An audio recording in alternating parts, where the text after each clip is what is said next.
Today we're going to be taking a look at dungeons and a list of things that I wish that I knew before I started playing the game. Now, before we get started in today's video, big thank you to my YouTube members. You guys rock. You guys clicked the join button, found out more, and directly support me. Thank you so much for that. You guys are awesome. So today's list is going to be basically things that I feel like they're not quite obvious. They maybe should be more obvious, and things that I feel like really need to be told to maybe the more beginner player when you are just starting out with dungeons. One of the first ones here, as I take some damage and my hearts start to get lower, I guess it's my one heart. My one massive heart starts to get lower. That is that health potions are unlimited. So whenever you take a health potion, you do not have some extra inventory of health potions. You have, like I mentioned, unlimited of them. It's just a cooldown to when you can get the next health potion. So whenever you're in a situation that you are low on health, and you have a moment or two, maybe you're enchanting, moving from one location to another, just make sure that you hit that healing potion. It's almost like reloading in another game. It's gonna take a little while, so just go ahead and get it out of the way if it's available to you. Another tip on top of that is that you should check your other player's health, which you can easily do just on top of their player. So you can see this Josh character that I have here is taking some damage, and I can easily see that damage even when I'm not nearby that character and I just have a tiny icon. The bar underneath their face is their health. So you can easily check the health of other players and just make sure you do that often. Whenever you die in this game, there's a few different things that happen. If you're in solo, you use up one totem of Undying, and you have 3 of them. If you're in multiplayer, you can see that my friend here has died, and you get a countdown to revive them. During this entire countdown, there will be things that spawn. So you can see those little zombies that just went in there. Those are not part of the level. They're only spawning because of this death that has happened.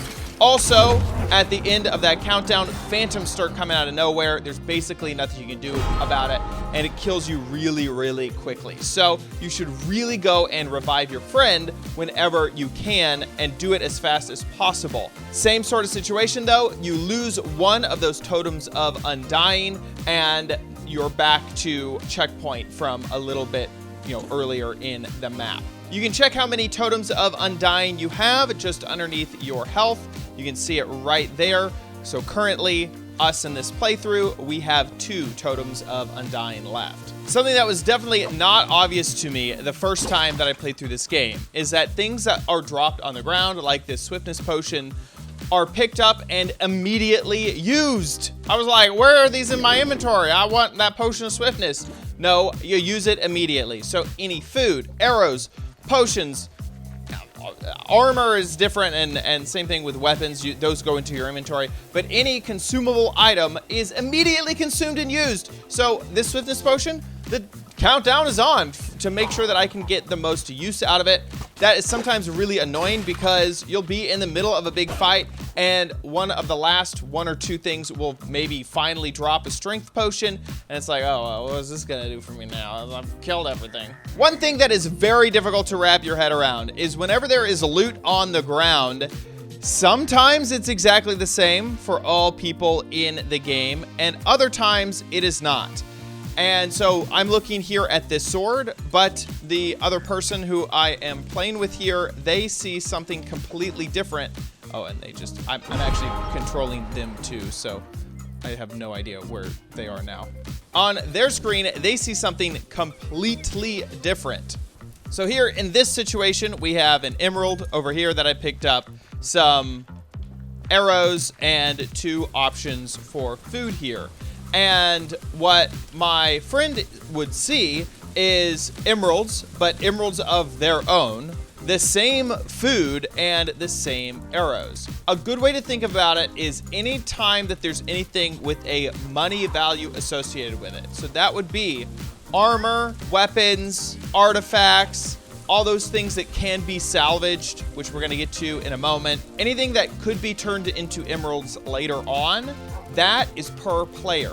But anything that doesn't have a money value, so this food or arrows that are used only in that mission, or potions, that sort of thing, that is shared amongst everybody in the group. So anytime it comes to you making money and you getting loot, that is yours specifically and won't show up for any other player. But anytime it's something that is shared and that's really only used for that mission, then it is something that the entire group can use. But that means that specifically, say with these arrows, maybe I want to give that to someone else in the group because I currently have 110 arrows. Pro tip is you can check the arrow supply of all of your friends by looking at the number next to that arrow icon by their name. So I currently have 110. They only have 80, so they should definitely get those arrows. Looks like they picked up 40 arrows from that, so that is good.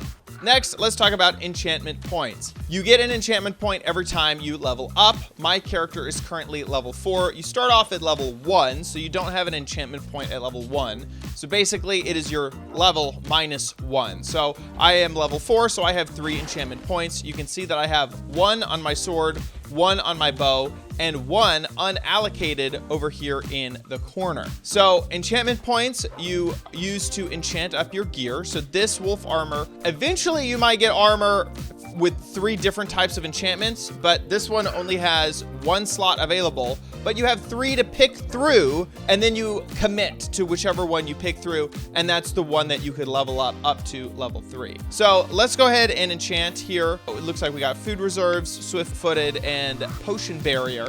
I like this food reserves option, and whenever you use a healing potion, you also create random food items. So it's going to cost 1, and so we're gonna go ahead and choose this. Boop. Now, if I want to get it up to the second level of food reserves, it would cost me 2 enchantment points. Enchantment points, you don't gotta be too worried about it. It's fine to experiment and find out what enchantments you really like, because let's say right here with this new sword that I picked up, well, this isn't enchanted because I haven't enchanted it yet. But my sword over here is using up my enchantment point. I can't get it back. But whenever you salvage something, you will get that enchantment point back. This is represented on this salvage screen as you're gonna get 34 emeralds, but also your enchantment point back. Don't worry about spending those enchantment points, because whenever you salvage that, whenever you get better gear later on, you can reuse them. So now I have 1 enchantment point to do either Prospector or Sharpness. Let's do Prospector. And then let's also make sure to equip that item.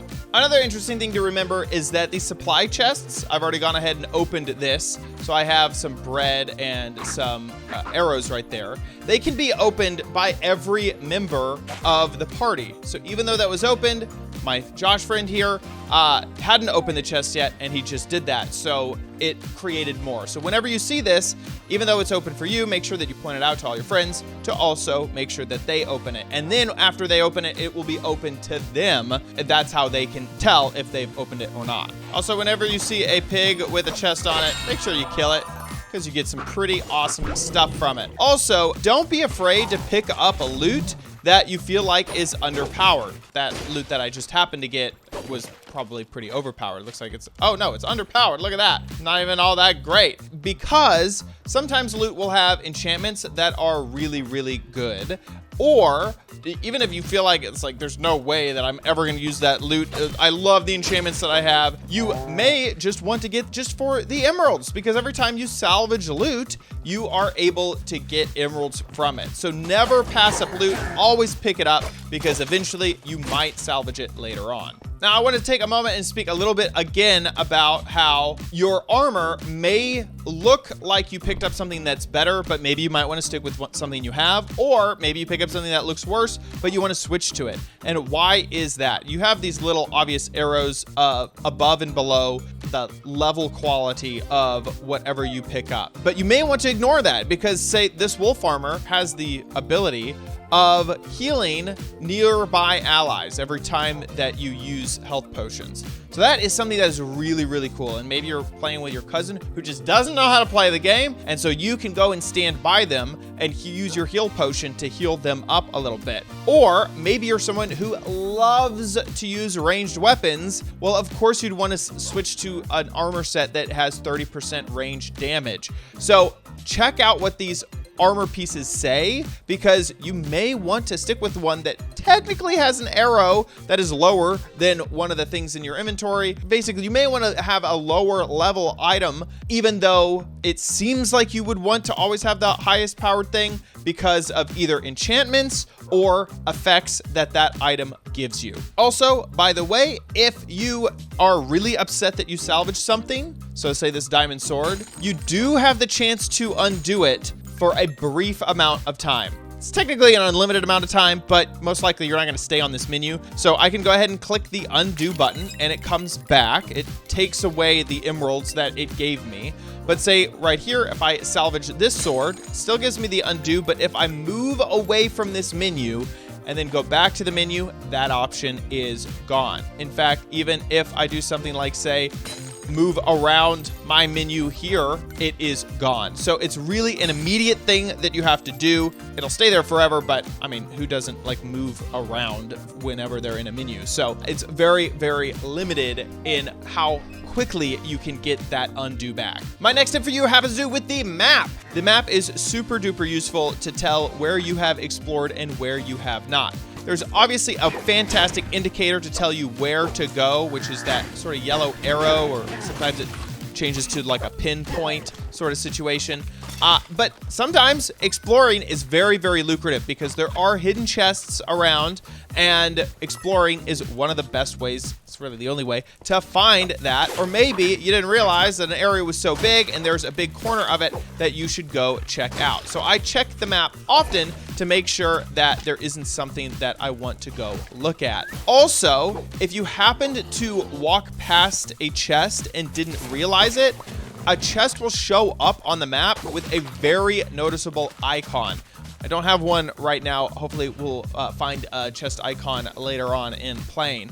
But it is very obvious that you need to go back to get that chest whenever it shows up on a map. Another thing that the map is useful for is just like understanding, is this really it? Like, was this really all that was over here? Yeah, that's all the map shows. There's no unexplored area. Okay, we can leave.